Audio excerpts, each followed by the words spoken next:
আসসালামু আলাইকুম। আমাদের বাংলাদেশের রাজনীতিতে এই মুহূর্তে ব্যাপক কাদা ছোড়াছড়ি হচ্ছে।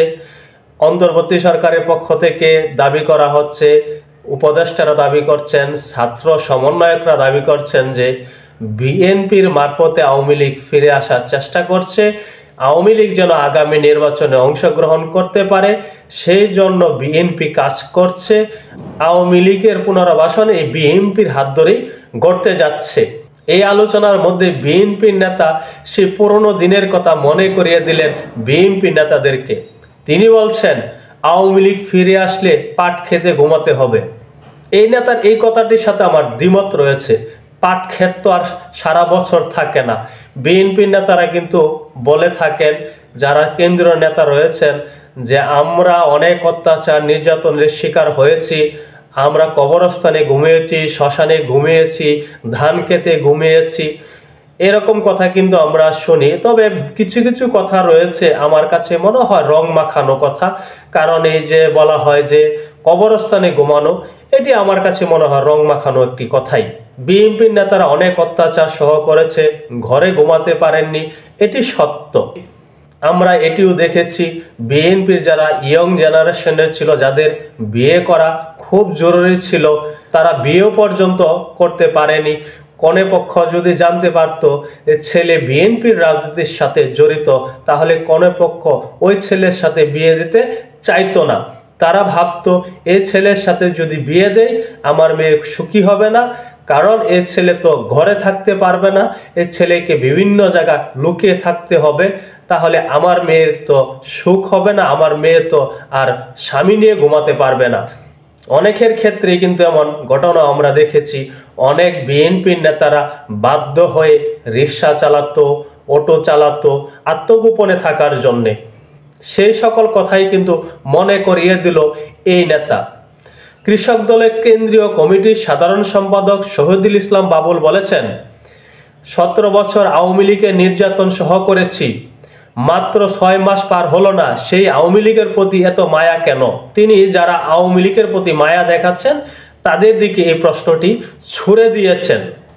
আবার যদি আওয়ামী লীগ ফিরে আসে তাহলে বিএনপির নেতাকর্মীদের পাট খেতে ঘুমাতে হবে, শান্তিতে রাত কাটাতে পারবেন না কেউই।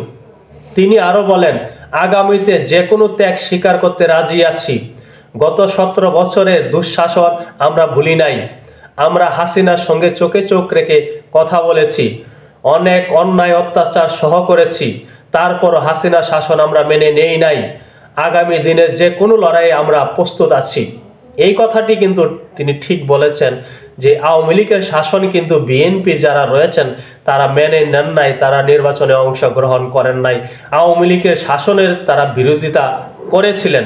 তবে এখানে তিনি যে সুরে আজকে কথা বলেছেন সুরটি কিন্তু একজন উপদেষ্টা সুরের সাথে মিলে গেল। উপদেষ্টা নাহিদ ইসলাম কিন্তু বলেছেন যে আপনারা এই 6 মাসে পুরনো সেই কথা কেন ভুলে গেলেন, যে অত্যাচার নির্যাতনে আপনারা শিকার হয়েছিলেন সেটি কেন ভুলে গেলেন, আপনারা কেন আওয়ামী লীগের পক্ষপাতিত্ব করছেন? তবে একটি কথা আছে, রাজনীতিতে শেষ বলে কোনো শব্দ নেই, রাজনীতিতে হবে না বলে কোনো শব্দ নেই, রাজনীতিতে কোনো ঐক্য হবে না বলে শব্দ নেই। রাজনীতির স্বার্থের জন্য যে কোনো ঐক্যই কিন্তু হতে পারে, এমন চিত্র কিন্তু আমরা বিগত সময়েও দেখেছি। যে বিএনপি আজকে জামাতে ইসলামের বিরোধিতা করছে, যে জামাতে ইসলামকে এই মুহূর্তে বিএনপি 71-এর বাংলাদেশ বিরোধী, 71-এর স্বাধীনতা বিরোধী বলার চেষ্টা করছেন, বলে যাচ্ছেন, সেই সংগঠনের সাথে, সেই দলটির সাথেই কিন্তু বিএনপি ঐক্যজোট করেছিল। এখন তাদের মধ্যে দূরত্ব সৃষ্টি হয়েছে, তারা একে অপরের ছায়া ছবি পর্যন্ত দেখতে চাচ্ছে না। তবে বিএনপি নেতা এখানে যে কথাটি বলেছেন যে তাদেরকে পাট খেতে ঘুমাতে হবে, কিন্তু বিএনপির যারা নীতি নির্ধারণী রয়েছেন তারা কিন্তু ভিন্ন সুরে কথা বলছেন। তারা চাচ্ছেন আওয়ামী লীগ রাজনীতিতে ফিরে আসুক, আওয়ামী লীগ আগামী নির্বাচনে অংশগ্রহণ করুক। এর পিছনে তারা যে যুক্তিটি উপস্থাপন করছে সেটি হলো, আওয়ামী লীগের শাসন আমলে যে চিত্র বাংলাদেশের মানুষ দেখেছে, বাংলাদেশের মানুষ তার জবাব ভোটের মাধ্যমে দেবে। তার জবাব ব্যালটের মাধ্যমে দেবে। জনগণের এই আওয়ামী লীগের প্রতি যে ক্ষোভ জন্ম নিয়েছে তাতে আওয়ামী লীগ ফিরে আসতে পারবে না। ভোটের রাজনীতিতে আসলে তারা ব্যাপকভাবে হেরে যাবে। তাতেই প্রমাণ হয়ে যাবে আওয়ামী লীগকে এই দেশের মানুষ চায় না। বিএনপি নীতি নির্ধারণীরা চাচ্ছেন ভোটের মাধ্যমে এটি জবাব দিতে যে আওয়ামী লীগকে মানুষ কতটুকু ঘৃণা করে।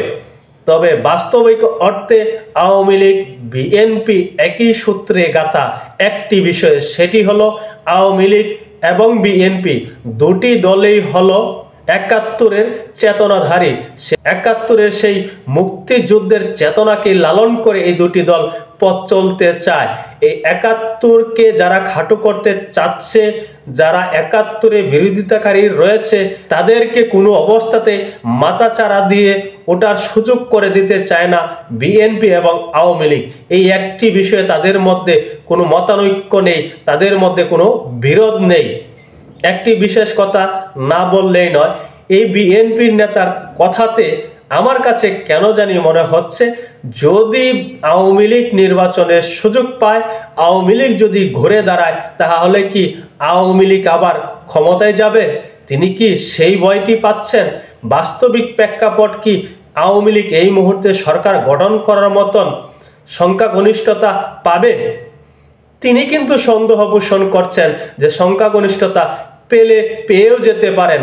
না হলে তিনি কেন বলবেন আওয়ামী লীগ যদি ফিরে আসে তাহলে বিএনপিকে পাট খেতে ঘুমাতে হবে? আওয়ামী লীগ যদি ক্ষমতায় না যায়, বিএনপি যদি ক্ষমতায় যেতে পারে, নির্বাচনে জয়লাভ করে তারা সরকার গঠন করতে পারে, তাহলে তো আওয়ামী লীগ এই বিএনপির কোনো কিছু করতে পারার কথা না। তবু কেন তিনি সেই সন্দেহ পোষণ করছেন? এতে ভিন্ন ইঙ্গিত রয়েছে বলে মনে হচ্ছে।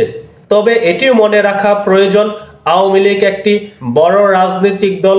আওয়ামী লীগের নিবন্ধন রয়েছে, আওয়ামী লীগের বৈধতা রয়েছে নির্বাচনে অংশগ্রহণ করার মতো।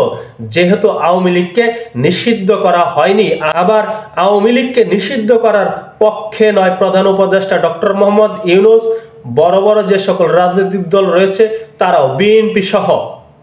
তবে আগামীতে আওয়ামী লীগ নির্বাচনে অংশগ্রহণ করুক বা না করুক, কিন্তু আওয়ামী লীগ একেবারে নিঃশেষ হয়ে যাবে এটি কিন্তু বাস্তবতা বলছে না। এখন এই পর্যন্তই। সকলে ভালো থাকবেন। আল্লাহ হাফেজ।